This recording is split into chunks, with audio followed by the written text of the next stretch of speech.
Hey guys, in this video you'll learn how to download TikTok videos without being presented the save option. So let's start. It's a pretty simple method, and don't forget to like this video and subscribe to our YouTube channel for more. Let's open the TikTok app, and you know how on most videos you have the option when you click on the share button to download it, to save video. Now let's say that you don't have this option. For example, on this video we don't have this option. So the way to go around this is to copy the link of the video and go to TikTok downloader.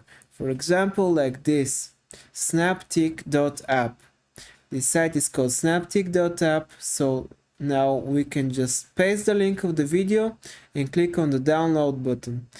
And you can choose download server, for example download server 1, and the video is ready and you can see the video now.